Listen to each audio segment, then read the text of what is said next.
म्हणून त्याचा जो काही समावेश केला गेला होता तो शासनाने आज त्यांना अत्यंत शेवटच्या क्षणात म्हणजे पहिला त्यांचं गॅरंटर असणं आवश्यक नाही असं सांगितलेलं आहे.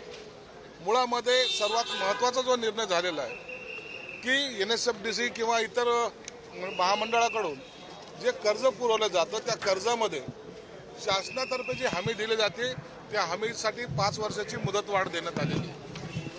त्याच्यामुळे जवळपास NSFDCच्या 11,294 कर्जदार जे बाकी आहेत प्रलंबित होते त्यांना आता त्याच्यामुळे दिलासा मिळणार आहेत.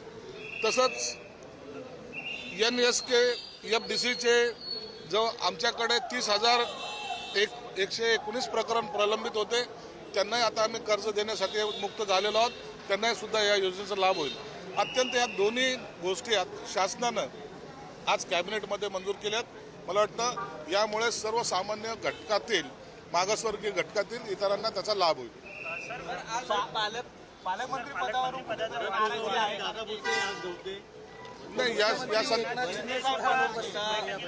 शिंदे साहेब या आता सध्याला श्रीनगरला आहेत. ते आज दुपारून मुंबईमध्ये दाखल होतील. मला वाटतं ते पोचले सुद्धा असतील म्हणून. आणि दुसरा पालकमंत्र्याचा विषय कॅबिनेटमध्ये कोणताही चर्चेला गेला नाही. त्या संदर्भात काही माहिती नाही. संजय राऊत असं म्हणतायत की पालकमंत्री पदावरून शिंदेच्या शिवसेनेला कुठेतरी लायकी दाखवण्यात आली असं शब्द त्यांनी वापरला. नाही या संदर्भामध्ये त्यांनी काय बोलणं हा त्यांचा विषय आहे.